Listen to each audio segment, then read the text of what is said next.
প্রেমময় শ্রী শ্রী ঠাকুর অনুকূলচন্দ্রকে আমার শতকোটি প্রণাম। পরমারাধ্যা জগৎজননী শ্রী শ্রী বড়মাকে আমার শতকোটি প্রণাম। পরম পূজ্যপাদ শ্রী শ্রী বরদাকে আমার শতকোটি প্রণাম। পরম পূজ্যপাদ শ্রী শ্রী আচার্যদেবকে আমার শতকোটি প্রণাম। আজকের আলোচনার বিষয়টি দেবলোক নিয়ে। এক দাদা শ্রী শ্রী ঠাকুরকে প্রশ্ন করলেন, দেবলোক কি? দেবলোক বলে কিছু আছে নাকি? শ্রী শ্রী ঠাকুর বললেন, দেবতা মানে যিনি দীপ্তি পান। দেবলোক মানুষের জীবনের একটা স্তর বিশেষ।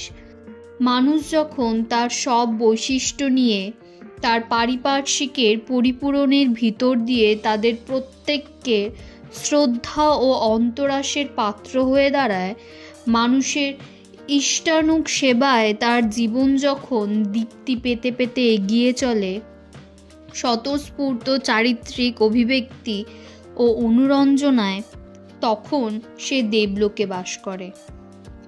সক্রিয় বৈশিষ্ট্যগুলি হলো তার স্তর। ভারতকে একসময় পৃথিবীর লোকে দেবভূমি বলতো। তার মানে ভারতবর্ষে যেসব লোক বাস করত তাদের বেশিরভাগ লোকের চরিত্রই ছিল দেবোপম। এই ভারতবর্ষই আবার দেবভূমি। দেবলোক হতে পারে যদি তোমরা আর্যচারে চলো।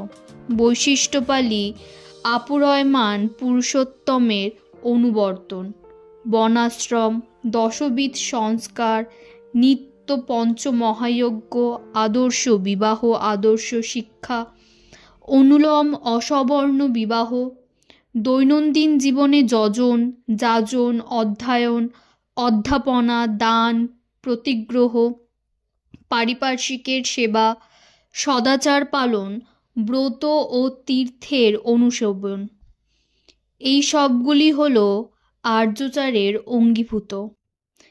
এইগুলির অনুসেবনে মানুষ ধীরে ধীরে বংশ পরম্পরায় দেবতুল্য হয়ে ওঠে। সে শুধু এক আধজন নয়, গোটে গোটে হতে থাকে, ঘরে ঘরে হতে থাকে। আজ যে সম্প্রদায়ে সম্প্রদায়ে এত হানাহানি বৈশিষ্ট্যপালী আপুরয়মান যুগপুরুষোত্তমকে ধরে চলার রীতি যদি থাকে, তাহলে বিভিন্ন সম্প্রদায় থাকলেও সাম্প্রদায়িকতা থাকে না। প্রত্যেককে মনে করে আমরাই একজন, কারণ যুগপুরুষোত্তমের মধ্যে পুবর্তন প্রত্যেকটি অবতার মহাপুরুষই জীয়ন্ত থাকেন। তাকে ভালোবাসলে আমরা পূর্বোত্তন কাউকেই অবজ্ঞা করতে পারি না। প্রত্যেককেই মনে করি আমরা ঠাকুর। তাই গুরু ভাইয়ের প্রতি যে প্রীতি, সেই প্রীতিরই জাগরণ হয় সকলের প্রতি। সাম্প্রদায়িকতা সেখানে আসবে কোথা থেকে? তাই দেশকে যদি এ বীজ থেকে বাঁচাতে চাও, যাজনের ভিতর দিয়ে সর্বত্র ছড়িয়ে পড়ো।